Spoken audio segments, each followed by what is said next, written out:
Buenas tardes con todos. Mi nombre es Carlos Guamán, socio fundador de DN Consultores. Nos encontramos ahora en las últimas semanas de un año donde la crisis sanitaria ha impuesto a todos un reto significativo en múltiples ámbitos de la vida económica, social y personal, lo cual en el mercado de telecomunicaciones se ha traducido en un crecimiento que podemos calificar como exponencial en el tráfico de Internet, tanto móvil como fijo. Para conversar sobre cómo la industria respondió a estos desafíos y sobre las expectativas para el próximo año 2021 y los venideros, vamos a conversar hoy con Andrés Pirela, Country Head de Ericsson Perú. Bienvenido, Andrés, un gusto saludarte y recibir tu visita. Muchas gracias, Carlos. Un placer estar aquí contigo y poder compartir un poco de la visión del sector de las telecomunicaciones y el 5G en el Perú. Claro que sí. Muy bien. Vamos a conversar sobre los temas que mencionaba hace un momento, es decir, sobre todo lo que este año, ahora aprovechando que estamos concluyéndolo, y todo lo que ha significado desde el punto de vista de un actor tan importante como Ericsson, y por supuesto también lo que se viene hacia adelante. Pero antes, para el beneficio de nuestra audiencia, si nos comentas un poco sobre Ericsson, sobre todo porque tenemos entendido que en estas últimas semanas, en el mes de noviembre, cumplió 75 años en el Perú, siendo una empresa que a escala global tiene más de una centuria, más de 100 años. Y en ese sentido, ¿cómo toma Ericsson Perú esta celebración? Y de paso, si aprovechamos por ubicar a Ericsson Perú, ¿cómo forma parte de la estructura corporativa global de la compañía? Claro, Carlos. Bueno, te comento, Ericsson tiene más de 144 años liderando el sector de las telecomunicaciones. Estamos presentes en más de 180 países. Empleamos alrededor de 100.000 personas a nivel global. Y desde el punto de vista de negocio, estamos divididos en 4 unidades de negocio. La unidad de negocios de networks o redes, que básicamente maneja nuestro portafolio de radio, transmisión y los servicios asociados. Tenemos la unidad de negocio de servicios digitales, que maneja la parte de core, de OSS, BCS. Tenemos la parte de managed services o servicios gestionados, donde básicamente hacemos la operación y mantenimiento de las redes de los operadores, que aquí es muy interesante porque nosotros estamos enfocando todo lo que es la parte de managed services mucho a lo que es la inteligencia artificial y la automatización, que es lo que vemos que es el futuro de las redes, y luego, por último, lo que es nuevos negocios, ¿sí? Desde el punto de vista geográfico, Ericsson está dividido en 5 market areas, de la cual Perú forma parte de la market area de Europa y Latinoamérica, ¿sí? Dentro de Latinoamérica estamos divididos en 2, en el cono norte y en el cono sur. El cono sur liderado por Eduardo Ricota, donde se encuentra Perú, Argentina, Uruguay, Chile y Brasil. Muy interesante. 75 años en el país es un tiempo bastante prolongado, lo cual significa haber pasado por diversas etapas del desarrollo de las telecomunicaciones, de los servicios de telecomunicaciones. ¿Cómo toman ustedes en Ericsson este aniversario tan representativo y en particular estos últimos 20 años de repente, el presente siglo, ¿no? ¿Cómo han observado estos cambios en las tendencias del mercado? Bueno, 75 años, como tú comentas, es un tiempo bastante largo y eso demuestra el compromiso que tiene Ericsson en el Perú. La verdad es que fuimos pioneros en lo que fue la telefonía fija digital. La primera red inteligente en el Perú también fue realizada con Ericsson y hemos estado acompañando al Perú en el desarrollo de las nuevas tecnologías como el 2G, 3G, 4G e inclusive el primer trial en un formato real o en un ambiente real de 5G lo realizamos acá en el Perú junto con Telefónica.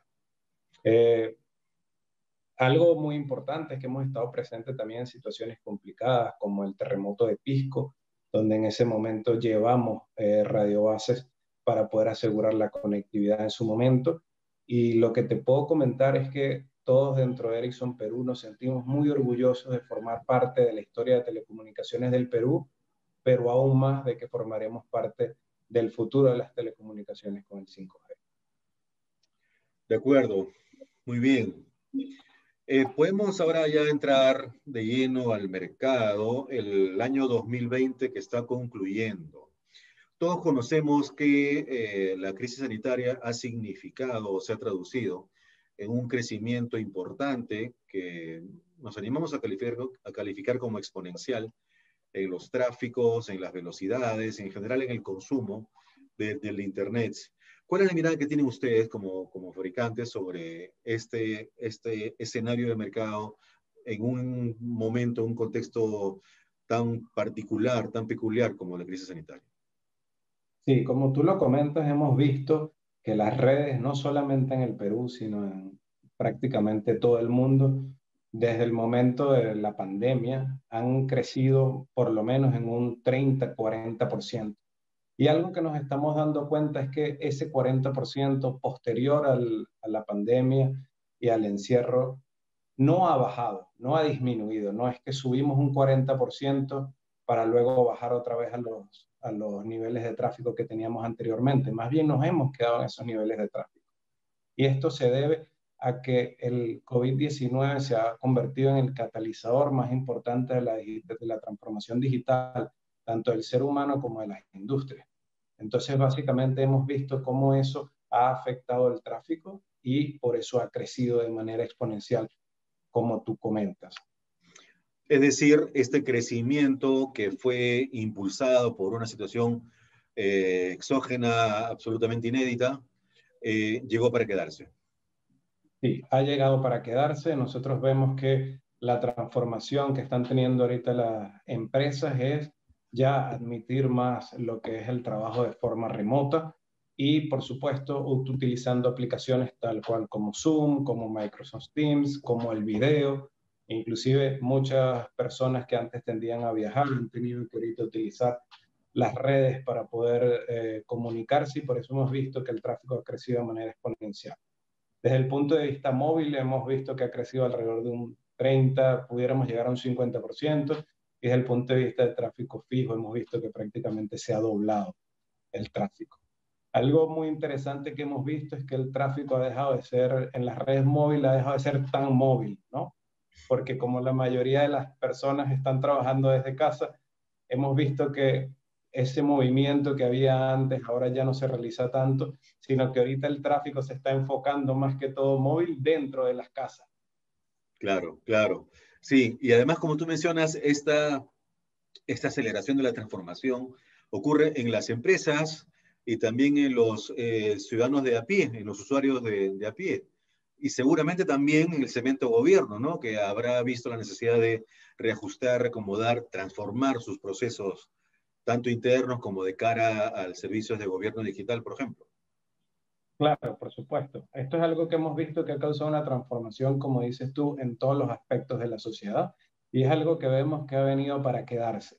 Y más bien hemos visto que ha venido para evolucionar. Inclusive hemos visto que posterior a la pandemia la necesidad del 5G se ha incrementado. Inclusive la cantidad de subastas que están saliendo ahorita a nivel de frecuencias del 5G en diversos países se ha incrementado. La necesidad de tener el 5G ahora es mucho mayor, ya que Dios no quiera llegar a haber una pandemia adicional. El 5G nos ayudaría a evitar un estancamiento de la economía porque nos va a permitir muchas cosas que no podemos hacer ahorita con el LTE y que seguro comentaremos muy pronto.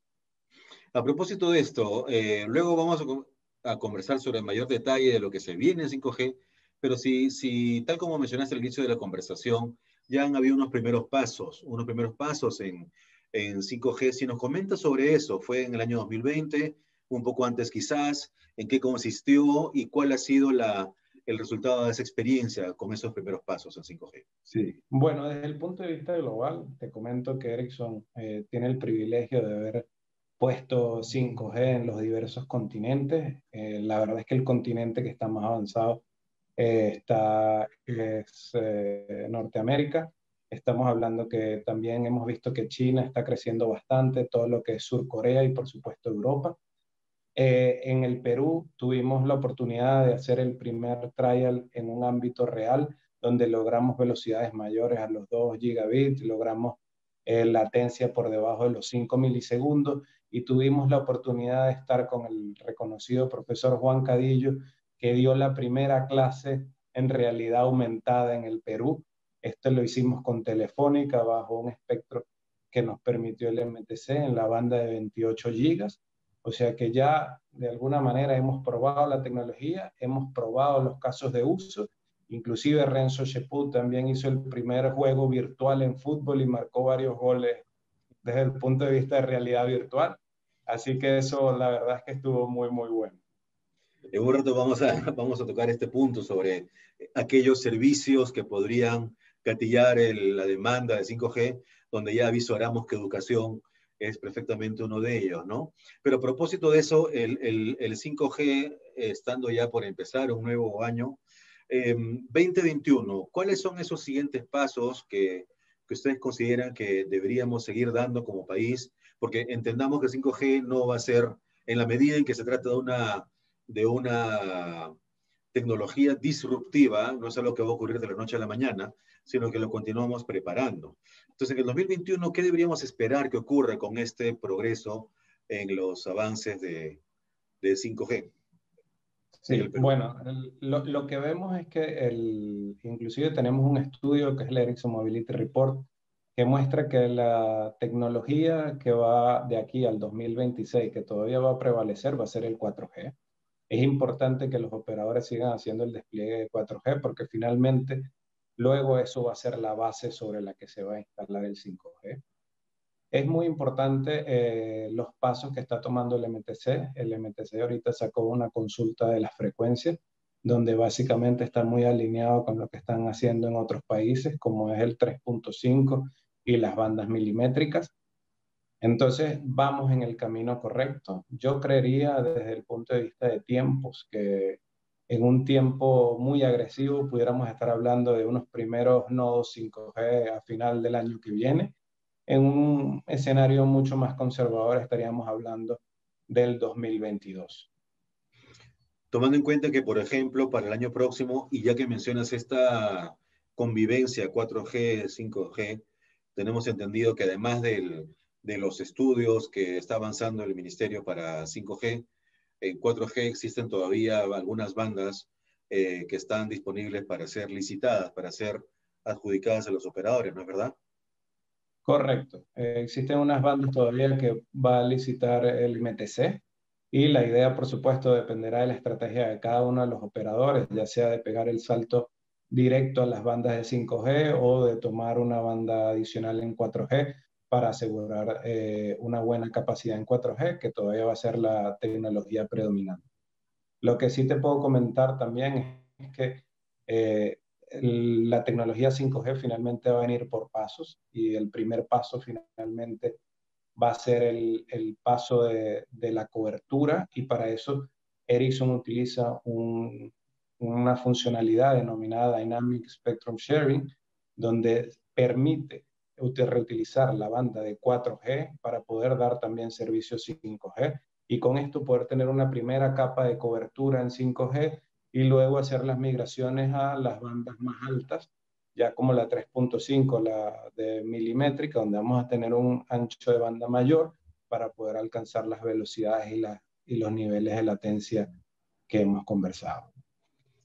En ese sentido, sabemos que finalmente todo esto se traduce en las inversiones que deben realizar los operadores de telecomunicaciones en el país y también es conocido que por una serie de factores que ocurren en el mercado, la situación financiera en el sector telecom de los operadores específicamente no se encuentra en un momento como sucedía en años previos en cuanto a resultados y eso podría significar algún impacto, que es justamente lo que quisiera preguntarte, sobre lo que podemos esperar respecto a las inversiones. ¿Crees tú que la situación financiera del sector, de los operadores en particular, pueda tener algún impacto en esta velocidad de despliegue 5G, tomando en cuenta la convivencia con 4G, o de repente la demanda potencial que podemos avisorar es tal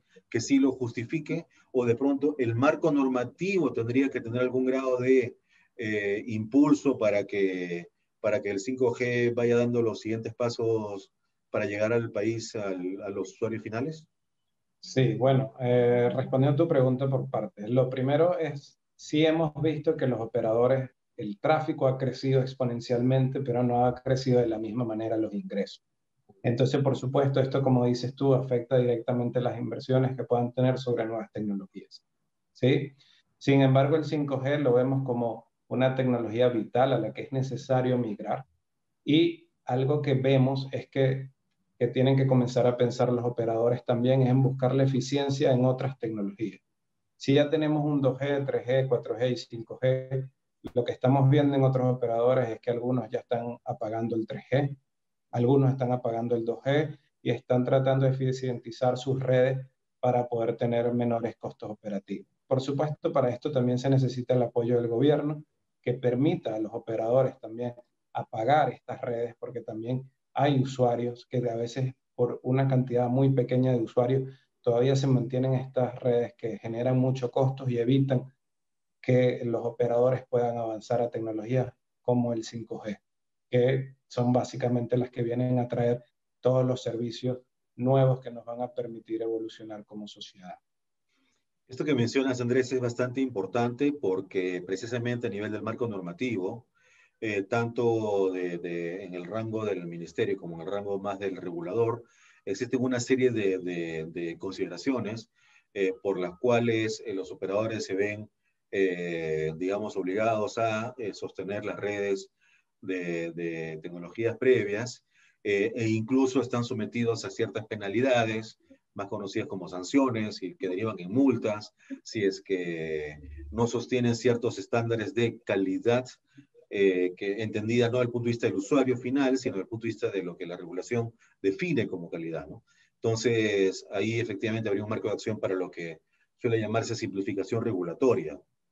Sí. Y Este, lo que creo también importante, como comentaste, lo que hemos visto, inclusive lo que hemos escuchado también del MTC, que me parece muy positivo, es el dar el espectro a cambio de cobertura o de ciertos compromisos que tengan los operadores, y eso crea ese compromiso también de inversión hacia el 5G. Inclusive esto que tú acabas de comentar, capaz pudiera ser parte de la consulta, asegurar la cobertura y poder tener el apagado de alguna tecnología, es algo que se pudiera evaluar para disminuir los costos operativos de los operadores y así poder avanzar con sus inversiones en 5G. con lo cual ganas eficiencia en el uso de los recursos, no solamente desde el punto de vista del operador, porque si ya en vez de que la licitación de espectro tenga un afán recaudatorio, tiene pues una orientación a expansión de cobertura, eso libera recursos, ¿no? Para ese propósito, lo cual también contribuye con la política pública. Muy bien, pasando ya para ir redondeando las ideas, los servicios, que has mencionado tú la línea de tiempo que puedan tener la evolución de servicios 5G. Eh, Sabemos que el perfil del mercado en Sudamérica y más aún en Perú tiene una serie de particularidades por las cuales uno podría esperar que aquellos servicios 5G que representarían una oportunidad de masificación en mercados de otras regiones globales no tengan por qué ser los mismos en una realidad como nuestra región sudamericana o Perú. Entonces, ¿cuál es la visión que tienen ustedes, por supuesto, seguramente a un nivel preliminar por ahora, ¿no? Sobre aquellos servicios, tanto en el segmento de usuario final como en el segmento de B2B, empresas que podrían ser una buena manera de que el 5G se traduzca, ¿no? En un uso masivo. Sí. Bueno, solamente para complementar el punto anterior que se me había olvidado mencionar, algo que ha hecho Ericsson para apoyar a sus clientes es, desde el 2015 nosotros estamos entregando equipamiento ya que denominamos 5G Ready o 5G listo. Entonces eso lo que permite a los operadores es todo el despliegue que han hecho en 4G, poderlo migrar a 5G solamente con software. Entonces, por ejemplo, si tenemos una banda de 700 desplegada en 4G, vamos a poder utilizar la funcionalidad denominada Dynamic Spectrum Sharing solo con software y con eso poder tener una primera capa de 5G mientras llegan ya los despliegues del 3.5 de la milimétrica. Importante eso. Eso fue básicamente lo que se hizo también en Claro Brasil donde claro, Brasil ha sido la primera red 5G en Latinoamérica que salió con Ericsson. Desde el punto de vista de qué es lo que vemos en el panorama. Desde el punto de vista de 5G, como tú dices, la mente al futuro puede volar e imaginarse una cantidad de casos increíbles. Pero si vemos cuáles serían los casos más reales que pudiéramos comenzar a implementar de una vez, uno es el Enhanced Mobile Broadband, por supuesto que es darle una mayor mobile broadband a cada uno de los usuarios para que tengan mayor velocidad. Otro muy importante es el Internet fijo inalámbrico o Fixed Wireless Access, que es básicamente dar Internet al hogar sin necesidad de llegar con fibra. Pero como en este caso estamos hablando de 5G y 5G incrementa la cantidad de velocidad y de transferencia de datos mucho más a lo que tenemos en el LTE, va a ser mucho más eficiente poder ofrecer el Internet a la casa a través del 5G. Desde el punto de vista empresarial, lo que podemos ver en el Perú, que se puede ver muy beneficiado, es la minería. Sabemos que la minería es el 9% del Producto Interno Bruto del país, es el 23% de las inversiones extranjeras, y lo que podemos observar es que la minería también está muy enfocada en lo que es minería sostenible. Y la clave para poder lograr una minería sostenible, uno de los pilares que inclusive menciona el ministerio, es la tecnología. Y el 5G va a permitir llegar a eso. ¿Cómo va a permitir llegar a eso? Bueno, imagínate que en una mina ya no tengamos la necesidad de entrar con todos los mineros, sino que puedan entrar de manera remota y así evitar cualquier accidente. Imagínate que podamos tener sensores en todas las minas para asegurar si viene un derrumbe o no. También que podamos tener sensores en los ventiladores de las minas para poder causar ahorros y eficiencias para las mineras. Poder tener el Internet en toda la minera, de manera de poder tener servicios de localización de los mineros y asegurar de saber dónde están cada uno de nuestros recursos. Todo eso va asociado al 5G. Además de esto, algo que hemos visto que ha avanzado bastante, y como referencia puedo dar las fábricas de Ericsson. De nuestras fábricas tenemos una fábrica en Texas, una en Tallinn y una en China, que ya están 100% automatizadas y trabajando bajo una red privada 5G. Entonces, todo lo que nosotros también predicamos ya lo estamos poniendo en práctica en nuestras propias fábricas. Y también tenemos acuerdos con Mercedes-Benz y en otras partes donde también estamos creando redes privadas en 5G para poder hacer la producción automática de los carros. Esto que mencionas es bastante importante porque claramente Perú, entre esas características particulares que mencionábamos hace un rato, es un país con un alto ingrediente de industrias extractivas, y minería es una de ellas, otra es agroindustria. Estoy seguro que en agroindustria también podría haber un espacio de contribución importante de 5G para diversos eslabones en su cadena de valor, mientras que manufactura, o sea, sectores propiamente manufactureros en el Perú pesan menos que en otras regiones globales. Y a propósito de eso, otra rama que quisiera consultar es ciudades inteligentes. Existe cierta tendencia global que llega a Sudamérica también, algo menos a Perú, pero algo hay, sobre esta propensión a desarrollar iniciativas de ciudades inteligentes. ¿Cree que eso es algo que, de los avances que va teniendo Ericsson con 5G en Sudamérica, crees que esa podría ser también un espacio de oportunidades o no tanto? La verdad es que sí, porque yo pienso que el 5G viene a cambiar la sociedad, y uno de los servicios también que no mencioné anteriormente, y aprovecho la pregunta, es también todo lo que es teleeducación y telemedicina. Van a ser vitales, y eso va muy asociado también con las ciudades inteligentes, porque podemos estar hablando, cuando hablamos de telemedicina, un servicio donde, por ejemplo, se esté moviendo la ambulancia y la ambulancia esté reportando directamente a la clínica. Esto fue algo muy parecido a un ejemplo que desarrollamos en Chile, donde se estaba haciendo una ecografía de manera remota en la ambulancia. Eso ya le estaba llegando al médico, y cuando llegaban ya sabían cuál era el tratamiento que iban a tener que hacer, si iban a tener que hacer una intervención o no. También desde el punto de vista de teleeducación, como dije, lo que sería la realidad aumentada, es algo que va a permitir dar clase de una manera distinta para captar la atención. ya que vemos que esto es vital, ¿sí? Y desde el punto de vista de ciudades inteligentes, algo muy importante, un concepto muy importante es el tema del ecosistema. O sea, nosotros lo que vemos es que ni los operadores ni Ericsson van a poder cubrir todo el ecosistema. Estaremos hablando de semáforos inteligentes, estaremos hablando de una cantidad de dispositivos inteligentes que lo va a ir desarrollando empresas que en este momento ni siquiera conocemos. Entonces, pero sí vemos en el camino las ciudades inteligentes como, digamos, la utopía de lo que sería el 5G.